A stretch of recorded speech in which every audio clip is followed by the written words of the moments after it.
June 10th. I've been here in Kislovodsk 3 days already. Every day I see Vera at the well and at the promenade. In the morning, upon awakening, I sit down by the window and train my lorgnette on her balcony. She is already long since dressed and awaits the prearranged signal. We meet as if by chance in the garden which descends from our houses to the well.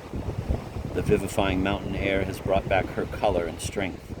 It is not for nothing that Narzan is termed the fountain of mightiness.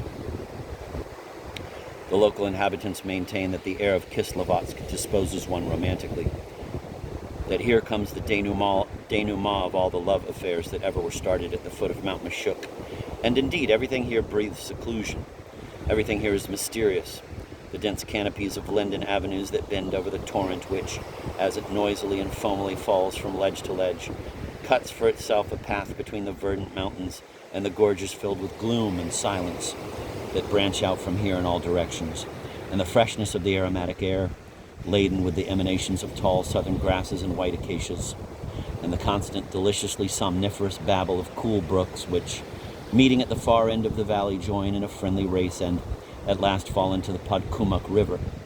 On this side the gorge widens and turns into a green glen. A dusty road meanders through it. Every time I look at it, I keep imagining that a closed carriage comes there, and from the window of the carriage there peers out a rosy little face. Many coaches have by now passed on that road, but never that one. The suburb beyond the fort has grown populous. In the restaurant, built on a bluff a few steps from my dwelling, lights begin to flicker in the evenings through a double row of poplars. Noise and the clinking of glasses resound there till late at night. Nowhere is there consumed so much Tahitian wine and mineral water as here. To mix these two pursuits, a lot of men are eager. I'm not one of them. Grushnitsky with his gang every day carouses at the tavern and hardly nods to me. He arrived only yesterday and has already managed to quarrel with 3 old men who wanted to take their baths before him. Definitely, misfortunes develop in him a martial spirit.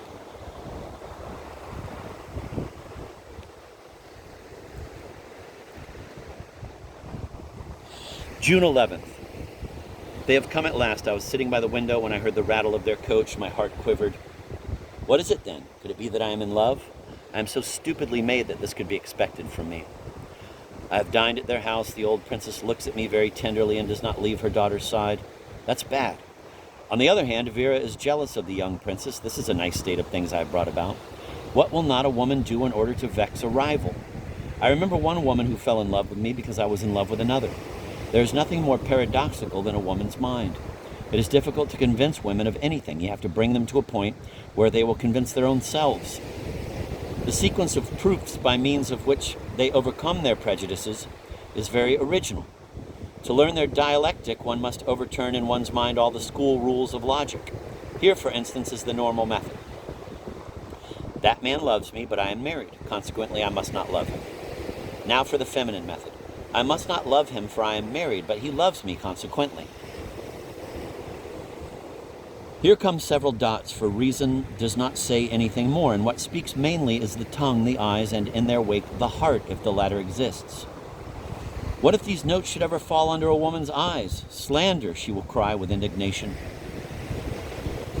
Ever since poets have been writing and women reading them, for which they should receive the deepest gratitude, they have been called angels so many times that in the simplicity of their souls, they have actually believed this compliment, forgetting that the same poets dubbed Nero a demigod for money.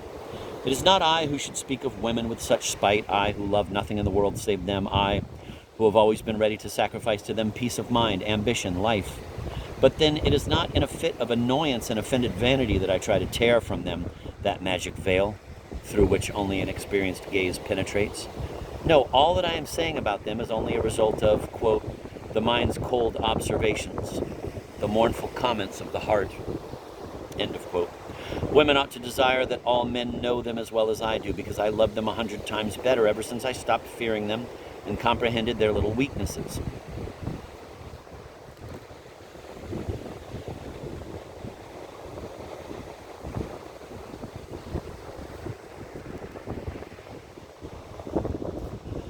Apropos, the other day Werner compared women to the enchanted forest of which Tasso tells in his Jerusalem Liberated. Quote, only come near, end of quote, said Werner. Quote, and mercy, what horrors will come flying at you from every side. Duty, pride, propriety, public opinion, mockery, scorn. All you have to do is not look and walk straight on, little by little. The monsters disappear, and before you there opens a serene and sunny meadow, in the midst of which green myrtle blooms. On the other hand, woe to you if at the first steps your heart fails and you look back, end of quote.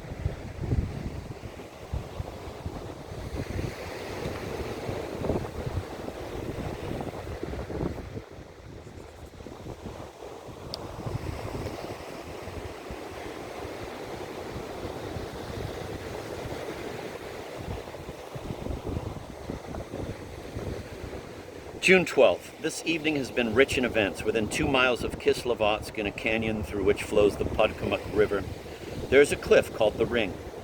This is a gateway formed by nature. It rises from a high hill, and through it the setting sun throws its last flaming glance on the world. A large cavalcade set out thither to view the sunset through that window of stone.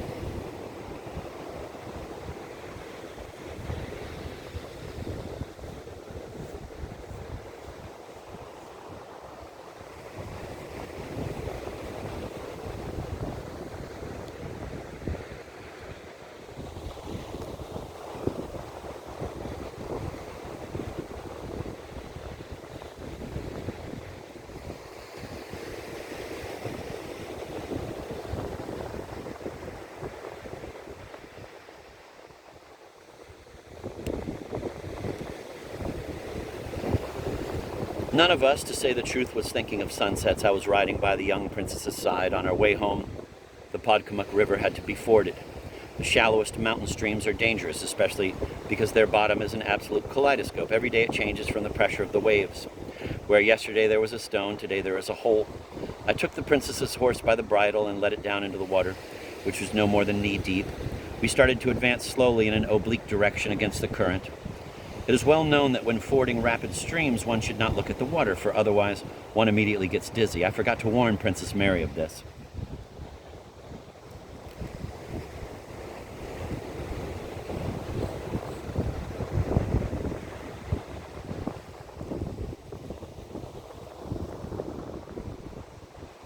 We were already in midstream, where the current was swiftest, when she suddenly swayed in her saddle. I feel faint, she said in a weak voice. I quickly bent toward her and wound my arm around her supple waist. Look up, I whispered to her. It is nothing, only don't be afraid, I'm with you. She felt better. She wanted to free herself from my arm, but I wound it still tighter around her tender, soft body. My cheek almost touched her cheek. Flame emanated from it. What are you doing to me? Good God! I paid no attention to her tremor and confusion, and my lips touched her tender cheek. She gave a start but said nothing. We were riding behind. Nobody saw. When we got out onto the bank, everybody started off at a trot. The young princess held her horse in. I stayed by her. It could be seen that my silence worried her, but I swore not to say a word out of curiosity. I wanted to see how she would extricate herself from this embarrassing situation. Either you despise me or love me very much, she said at last, in a voice in which there were tears. Perhaps you want to laugh at me, to trouble my soul and then leave me. It would be so base, so mean, that the mere supposition... Oh no, isn't it true? She added, in a tone of tender trust. Isn't it true that there's nothing in me that would preclude respect? Your insolent action. I must forgive it you because I allowed it. Answer, do speak, I want to hear your voice. In the last words there was such feminine impatience that I could not help smiling. Fortunately, it was beginning to get dark. I did not answer anything. You are silent, she went on. Perhaps you wish me to be the first to say that I love you? I was silent.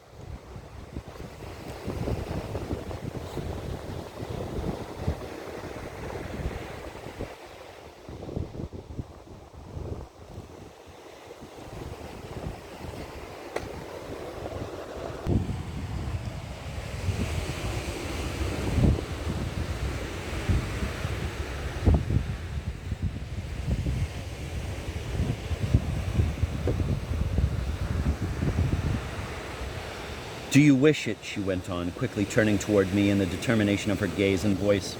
There was something frightening. What for? I answered, shrugging my shoulders. She gave her horse a cut of the whip and set off at all speed along the narrow, dangerous road. It happened so fast that I hardly managed to overtake her, and when I did, she had already joined the rest of the party. All the way home she talked and laughed incessantly. In her movements there was something feverish. Not once did she glance at me. Everybody noticed this unusual gaiety, and the old princess inwardly rejoiced as she looked at her daughter. Yet her daughter was merely having a nervous fit. She will spend a sleepless night and will weep. This thought gives me boundless delight. There are moments when I understand the vampire, and to think that I am reputed to be a jolly good fellow and try to earn that appellation.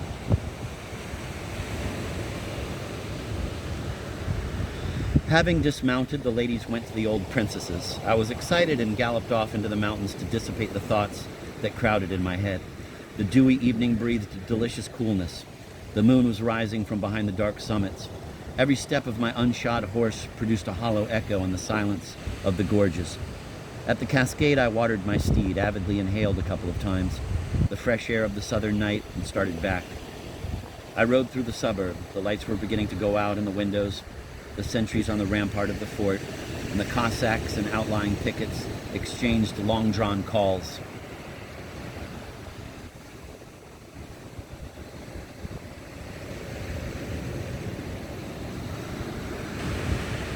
In one of the houses of the suburb, which stood on the edge of a ravine, I noticed an extraordinary illumination. At times there resounded discordant talk and cries, indicating that an officer's banquet that was in progress. I dismounted and stole up to the window. An improperly closed shutter allowed me to see the revelers and to make out their words. They were speaking about me.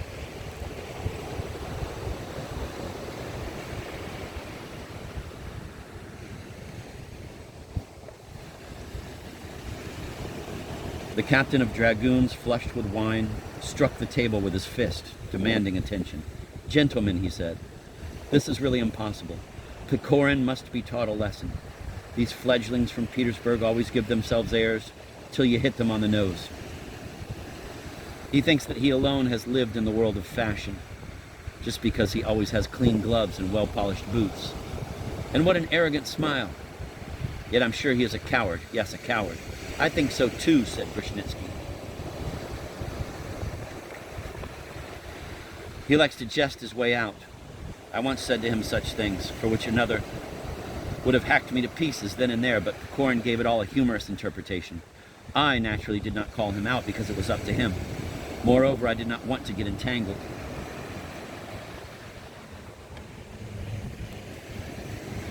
Grushnitsky is mad at him because he took away the young princess from him," said someone. "What a notion!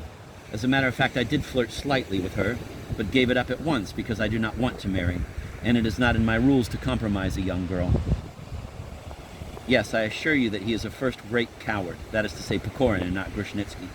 Oh, Grushnitsky is a capital fellow, and moreover, he is a true friend of mine," said the captain of dragoons. "Gentlemen, nobody here stands up for him? Nobody? All the better. Would you like to test his courage? You might find it entertaining." "We would like to, but how?" "Well, listen, Grushnitsky is particularly angry with him. He gets the main part. He will pick some kind of silly quarrel with him and challenge Pechorin to a duel. Now wait a bit, here comes to the point. You will challenge him to a duel. Good. All this, the challenge, the preparations, the conditions, will be as solemn and terrible as possible. I shall see to that. I shall be your second, my poor friend. Good. But now, here is the hitch. We shall not put any balls into the pistols. I here answer for it that Pechorin will funk it. I shall have them face each other at 6 paces distance. By Jove, do you agree, gentlemen?" "Capital plan, we agree. Why not?" sounded from all sides. "And you, Grushnitsky?" In a terror of eagerness, I awaited Grushnitsky's reply. Cold fury possessed me at the thought that, had it not been for chance, I might have become the laughingstock of those fools. If Grushnitsky had refused, I would have thrown myself upon his neck, but after a short silence, he rose from his chair, offered his hand to the captain, and said very pompously, "All right, I agree." It would be difficult to describe the delight of the whole honorable company. I returned home agitated by 2 different emotions. The first was sadness. What do they all hate me for, I thought. What for? Have I offended anybody? No. Could it be that I belong to the number of those people whose appearance alone is sufficient to produce ill will? And I felt a venomous rancor gradually filling my soul. "Take care, Mr. Grushnitsky," I kept saying, as I paced to and fro in my room. "I am not to be trifled with like this. You may have to pay dearly for the approval of your stupid cronies. I am not a plaything for you." I did not sleep all night. By morning, I was as yellow as a wild orange. In the morning, I met the young princess at the well. "Are you ill?" she said, looking at me intently. "I did not sleep all night, nor did I. I accused you. Perhaps wrongly? But explain your behavior. I may forgive you everything." "Everything?"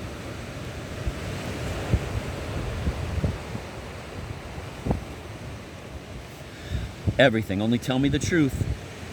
And hurry. I have thought a lot trying to explain to justify your conduct. Perhaps you are afraid of obstacles on the part of my family? It does not matter. When they hear of it," her voice trembled, "my entreaties will convince them. Or is it your own situation? But I want you to know that I can sacrifice anything for the one I love. Oh, answer quick. Have pity. You do not despise me, do you?" She grasped my hand. The old princess was walking in front of us with Vera's husband and did not see anything. But we might have been seen by the promenading patients. Of all inquisitive people, the most inquisitive gossipers. And I quickly freed my hand from her passionate grasp. "I shall tell you the whole truth," I replied to the princess. "I shall neither justify myself nor explain my actions. I do not love you." Her lips paled slightly. "Leave me," she said almost inaudibly. I shrugged my shoulders, turned, and walked away.